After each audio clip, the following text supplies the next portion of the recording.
Thank you. I'm delighted to be here. This is a wonderful festival. I had no idea this was here. You should be proud of the beauty of the city. Very proud of the enthusiastic response you have to literature. So I want to, and also it's just great to see a number of people I haven't seen in years. Kirk and Brian. I have followed Donna as a reader before, so because we both live in Barrie, Ontario. For the past almost 40 years, I have been followed by ghosts. Let me explain. I looked at the date today, and it is November the 4th. 99 years ago today, just after midnight our time, the British poet Wilfred Owen handed a letter to the postmaster and then proceeded to lead his men across a canal that they never succeeded in crossing. In the last letter that Wilfred Owen wrote, it was to his mentor and poetic friend Siegfried Sassoon. Wilfred Owen mentioned a Canadian poet who was born just south of here on Highway 6 in a little place called Kenilworth. His name was Frank Pruitt. When I was researching Frank Pruitt's work at the University of Texas Archives in Austin, because his boxes had never been opened, he was sort of a throw-in with the Bloomsbury people and with writers such as Lady Ottilie Morrell, who is Hermione in D.H. Lawrence's Women in Love. Turning over a letter he had written to Lady Ottilie Morrell, on the back of it I found a poem, and the Lady Ottilie had written back to Pruitt and said, "Don't write anything like that again." Pruitt was a neurasthenic. He was shell-shocked, or we call it now PS, post-traumatic stress disorder. The poem was named by James Fenton when he was professor of poetry at Oxford as perhaps one of the greatest poems of the First World War. It's called The Card Game. Hearing the whine and crash, we hastened out and found a few poor men lying about. I put my hand in the breast of the first met. His heart thumped, stopped, and I pulled my hand out wet. The second, he seemed a boy rolled in the mud, screaming, my legs," and poured out his blood.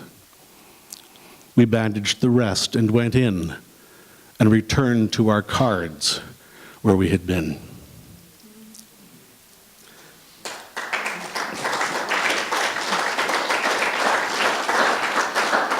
So, on the 11th of November, remember Frank Pruitt, and the 49 other Canadian authors I discovered who were silenced by the critics and mainly the critics and the readers of this country because they could not come to grips with the reality that they were trying to convey to us. Nothing in this country speaks louder than our silence. And we break the silences in so many ways, but that's our greatest challenge, I think, as a culture. In 1967, we decided to say something about ourselves. I'm not sure any of it was real. I'm not sure any of it was true. I was 10 years old in 1967, and they fed us such schluck about Canada. They told us, Canada was all about, voyageurs and plume-hatted nitwits, and, we were supposed to dress up as pioneers in rubber boots and suspenders, and the girls were wearing their mother's nightgowns, and it was a big celebration. It was, in fact, a complete fabrication about who we are. And one of the problems with that whole year was that we were trying to discover who we are. I don't think we've yet discovered who we are, and that's one of the beauties of this country. We're still learning. And the minute we stop learning, that's the end of it for us. Just as this book, 1967 Centennial Year, was going to press, it was going to press in about an hour, I got a call from the publisher, Marty Gervais at Black Moss Press in Windsor, and he said, "We need one more poem." And Yeah, I can write quickly, but I said, damn, Marty, I said, I'm a doctor, not a machine. Anyways, he said, well, this is the anniversary of the first non-Hamilton Tim Hortons. The first one was in Hamilton. And he says, this is the anniversary of the first Toronto Tim Hortons. And he says, it opened on Avenue Road. And I said, I know, I was there. He says, well, write a poem about it. And he hung up. So I lined up with my father one cold winter day. And this is the story of that. It's wrapping a silence around my heart. My father and I never said much. He skated figures, I hockey. It broke his heart when I couldn't find the edges of my Bauer blades. We shared the ice, the dreams, but it was always different, me and him. We shared a sidewalk one Saturday, the day the first Toronto Tim Hortons opened on Northern Avenue Road. I wanted to meet Tim Horton, had heard him teach how to block a shot on an LP that featured Johnny Bauer. The line for the shop crested over the hill and disappeared down a side street. I stood and watched a road hockey game, wishing I could leave him and join in. But we stood together. We were meant to. Fathers and sons have a silent bond that cannot be said in easy words, finds other expressions, other ways. By the time we got to the shop's door, they'd run out of coffee. Every bun had gone into someone else's life. I wanted to know the taste of Java, the bitterness that sits on the tongue and flows melodically to warm the heart. Years later, as my father was dying, I'd bring him a cup of his contraband joy. He'd smile as the steam clouds danced on his lips, and his favorite treat, a chocolate dip, left telltale signs around his mouth. He'd lick his lips. A coffee and donut tell a story. A donut is silence wrapped in bread. The way it is coated defines a language, spoken by fathers to their only sons, wrapping a silence around my heart to hold in everything we needed to say.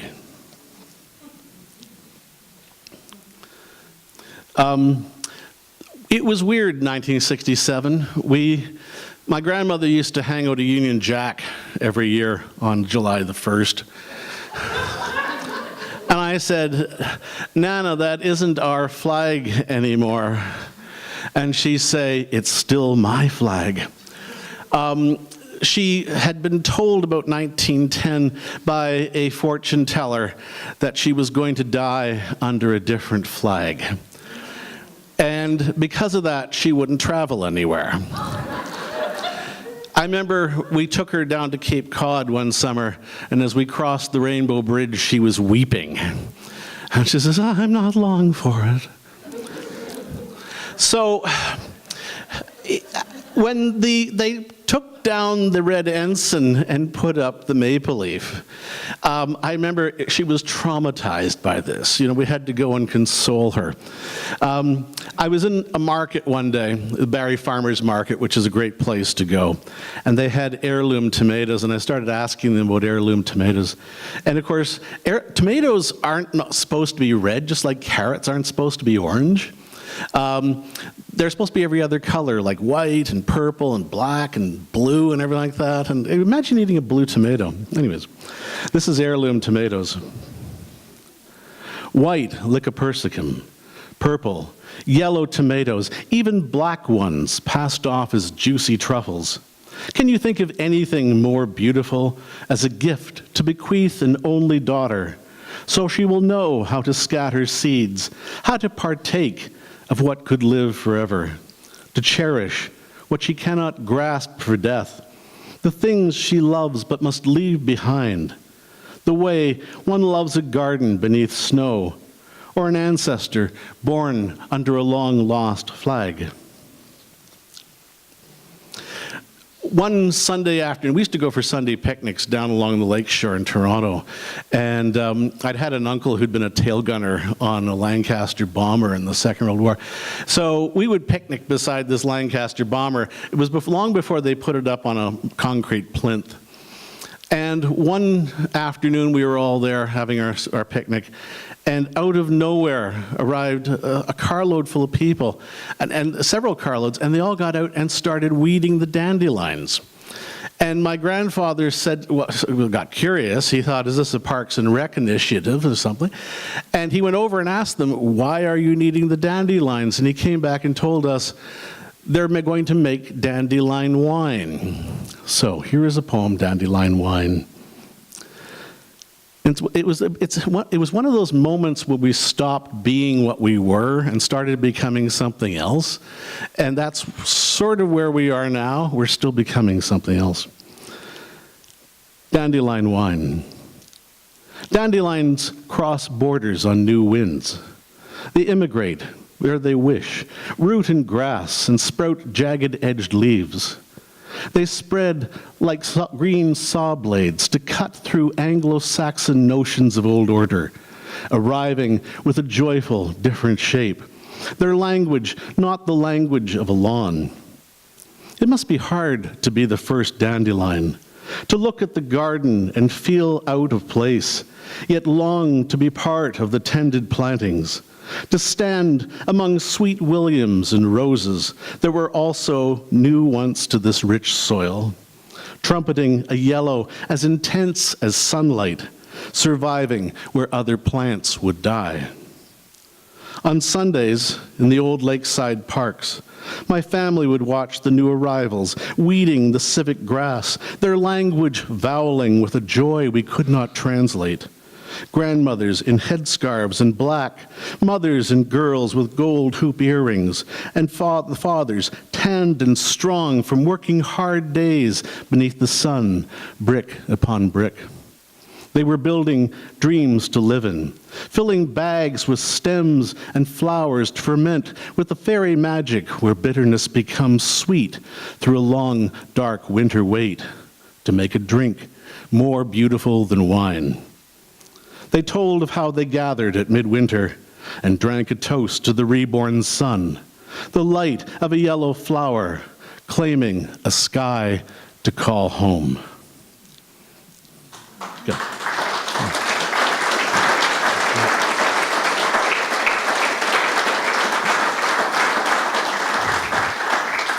I was taking a porter flight from Toronto up to Thunder Bay, and I looked down as we were flying over my hometown of Barrie, and I thought, wow, it looks like the Montreal Canadiens symbol, and I was very sad at that, because I'm a Leafs fan.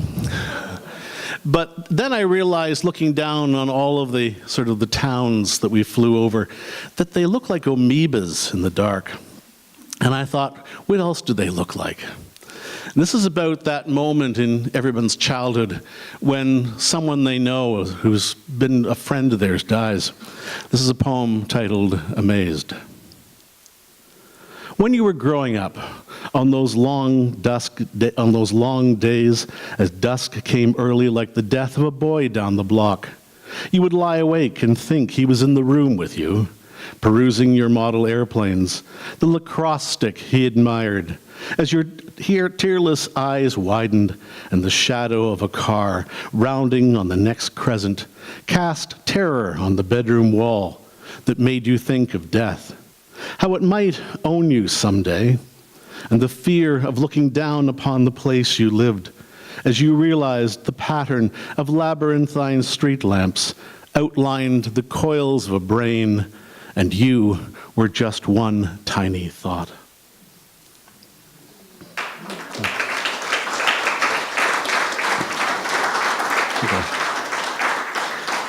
Decided to write a book about Barrie, Ontario, and it was one night I was at a fledgling Barrie Arts Council meeting. We had an Arts Council, we don't have an Arts Council, but we might have an Arts Council. But we were trying to start one, which is, again, one of those stories, a very Canadian story, that if you don't have it, you just make it. And anyways, I was at there's an intersection in the center of Barrie called the 5 Points. And I won't go into the details of it, but there's one street that nobody can remember, and it's named after a chap called Hugh Clapperton, who was the first European to catch sight of Timbuktu. Before that, it had only been like a legend.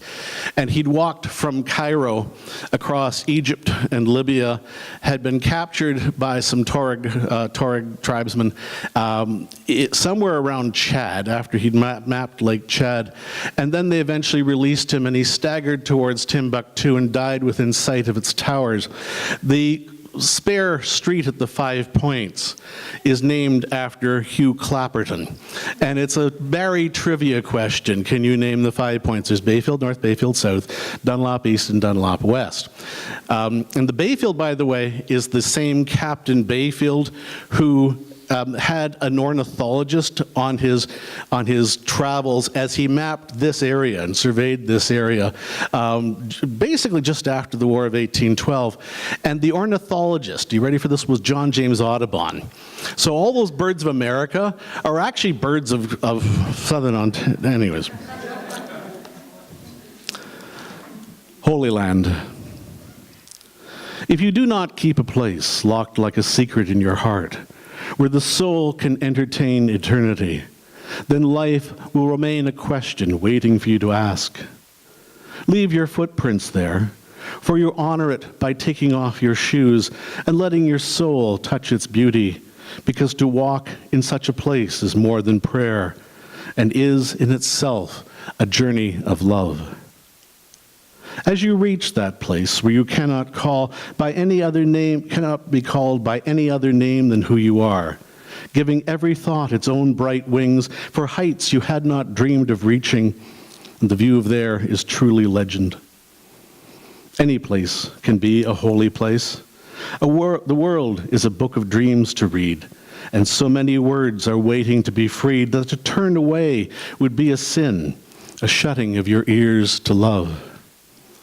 Go there when your mind is weary. Go there when you cannot learn. If you do not keep a holy place locked like a secret in your heart, then you cannot share it when you find its key.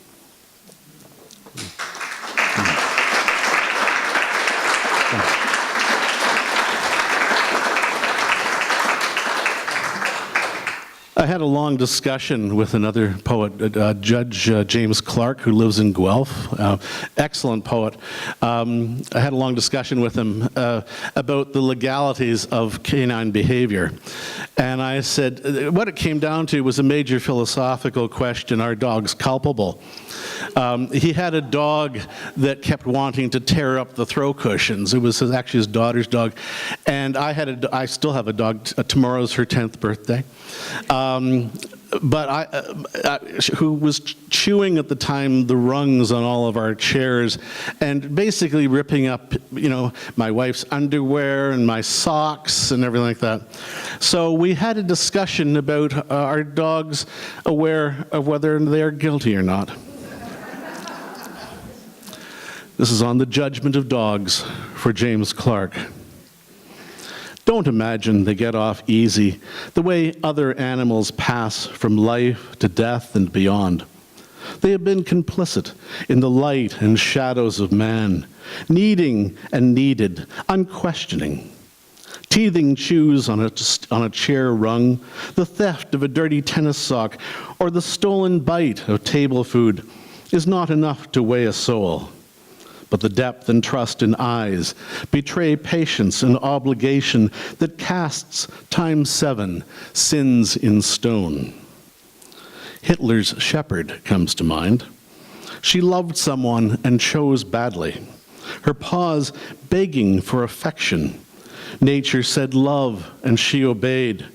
Her heart knew the concrete bunker, the clatter of typewriters, caged men, cries of children being put to sleep, gates locked, forbidding the outside. In Elysian fields of the heart's reward, she knew she was running toward a ball, its brilliant light, her open mouth, a soul racing and lungs panting. She craved the sound of her master's voice, growing darker until all was black. God wrote the Nuremberg laws.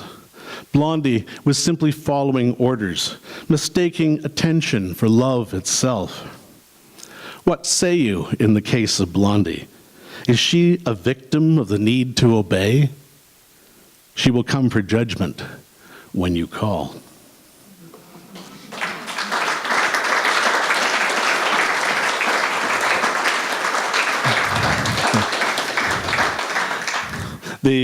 I once wrote a very short poem for my wife, who's here tonight. It was called Carrie, and it goes, "When you wrap your arms around me, the summer rain dreams of oceans."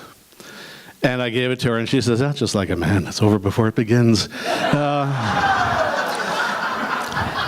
So I thought, well, I'd better do something to rectify the situation. So inspired by Pablo Neruda and his Cien Sonetos de Amor, I wrote a book of 100 sonnets for her. It was this book, The Seasons. And I said, there you go. You're up there with Matilda. You're up there with Beatrice, Madonna Laura, and so forth. And anyways, I'm going to conclude by reading 2 of the poems from The Seasons. This one is called Lexicography. The beauty of dictionaries is how they keep words in order, the way a mind or heart never could. They never stutter, never pause to consider a better word or whether what one says is the right thing to say. A dictionary has no regrets. One word is neatly placed with other words of kind until they say everything that could be said, though it makes no sense except alphabetical sense. And even a staggering statement as that leaves something to be desired. For what is desired is the desire that inhabits words, the way pages flutter and reach for air, if left open, their meanings pressed to fly away. And on the way here today, we start talking about where we're going to be buried. I inherited, it is interesting, I mean, this is what you do to pass the time in a car. I don't drive, she was doing the driving, so I felt the need to entertain her. But I have inherited through long machinations a really great piece of real estate, which is in Mount Pleasant Cemetery, and it has a wonderful view of Yonge Street and the subway yards, and our next door neighbors are the Salvation Army band that went down on the Empress of Ireland, so we'll get musical entertainment. I was thinking about this, and she said, well, what do you want on the tombstone? And I said, I want the final lines of this book. So anyways, this is the final poem, Seasons. The seasons will go on without us, and other poets will speak of love with the enormity of the universe pressed against their ears as seashells, or cocked to windows as snow falls and silence covers their time with mystery. We shall be forgotten the way sleep makes us forget the wonder of living, yet it will not matter to us then. These words are echoes repeated to a fade, for we have had our say, our words, our time for speaking, our moments of light. And through it all, we're true to this ideal. To be is to live, and to live is to love. Thank you.